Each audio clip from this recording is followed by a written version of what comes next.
Well, hello there, YouTube. It's Thursday, June 16th, 2022, and today I've got an update video for you. My main bearings, I want to give you guys an update on that. So you guys know that I bought those Guileco, I think that's what they're called, right? Yeah, Guileco bearings.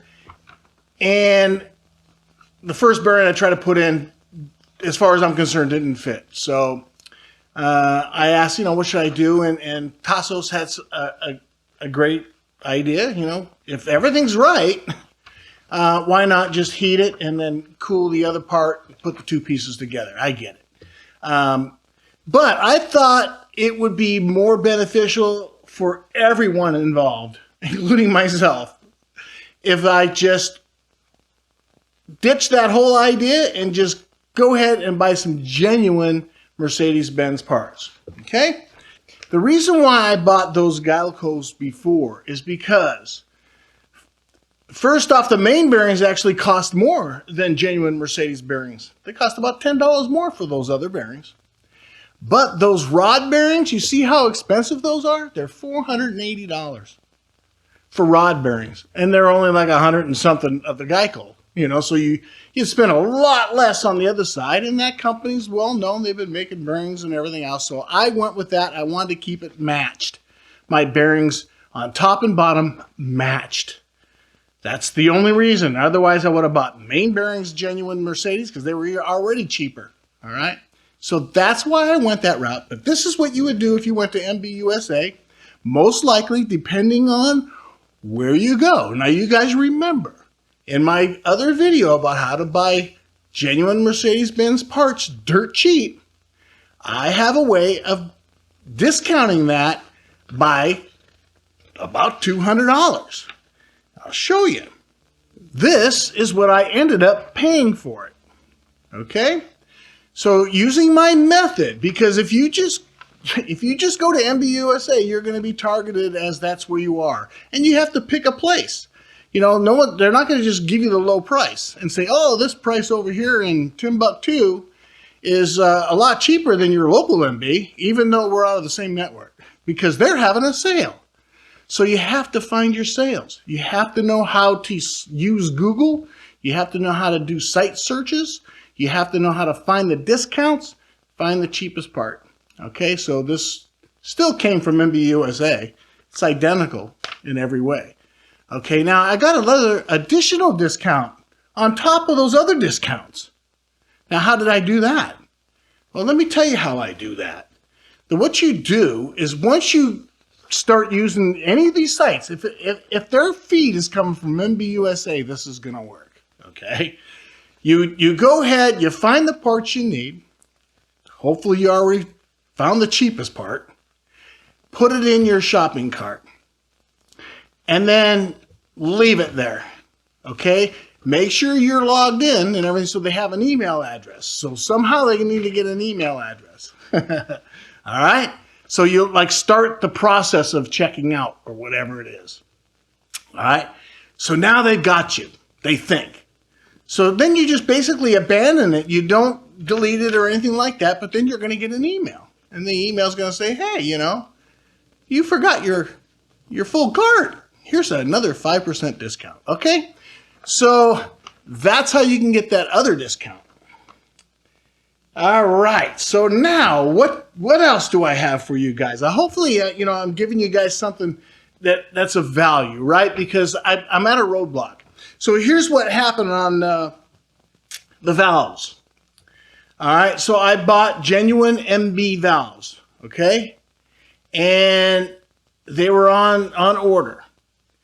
Then it came back and says, no, we can't get genuine. And this is directly from Mercedes. We cannot get new valves.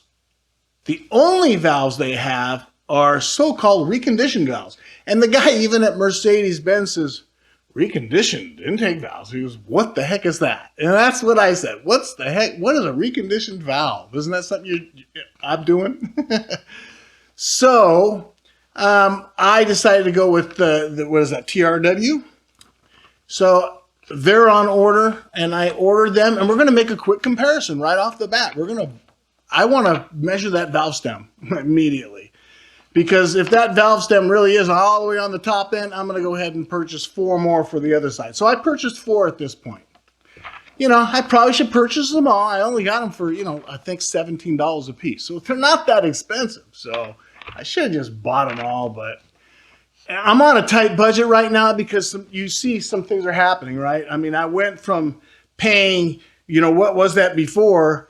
Yeah, you know, I was going to be paying $564. I mean, now I'm paying $369, but that's still, you know, like $180 or let's say $100 and more than what I had already paid. So, you know, I mean, these little things are starting to eat me alive. So, you know, and then, you know, I'm still debating on that stupid head or not. I don't know.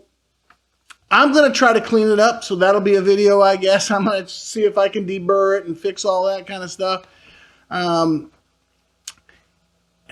look, I want to let you guys know, you can buy a totally reconditioned head for less than $1,000, and it's completely reconditioned. New valves, new guides, new everything, new seals. So, you know, it's got a valve job. I paid roughly $600 for an unknown piece of aluminum at this point. So that just lets you know. I mean, if I would have known it was going to cost that much, originally told me it was going to cost $250 or something like that, you know, and then I go to pick it up and all of a sudden it's $500, you know. What am I going to do? I'm just too nice of a guy, I guess, you know, to complain. So I didn't complain. I took it home and I complained on YouTube. All right, let's see. So, all right, so in the future, because these things are on order, the main bearings are on order, they're not shipped yet. It's coming out of Germany. Same thing with the connecting rod bearings. So I can't complete my measuring of that and you know, and actually get ready to start installing. So I've got a bunch of video footage that I went through from taking things apart and putting them in little pieces together, get it ready for the install. For example, the Egr valve, when I was taking apart the intake manifold, there's an upper and a lower intake manifold. And on the lower part of the intake manifold is where the Egr valve tube that comes around and then connects onto your head, right? Onto your exhaust manifold. And then your Egr valve. Well, that tube was completely clogged and the Egr valve was kind of messed up and clogged all up inside there. So I'll show you how I got all that stuff out and show you, you know, just those types of things and how I actually test that Egr valve to make sure that it's going to function. Some people delete the Egr valve or put little plates in there to block them and stuff like that for performance issues, but that's against the law. Okay, so I'm not doing that, and there are some reasons why you don't want to do that. You should probably make your car function the way it was originally designed to function. So, there you go. Now you guys know what's coming, and I'm going to be shooting up that Egr valve video pretty soon. It's not edited yet, so I have to do that.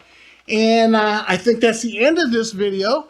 Hey, you guys, go ahead and click on the, you know, the bell and all that kind of stuff. Join if you're not, because I'm going to start this car live.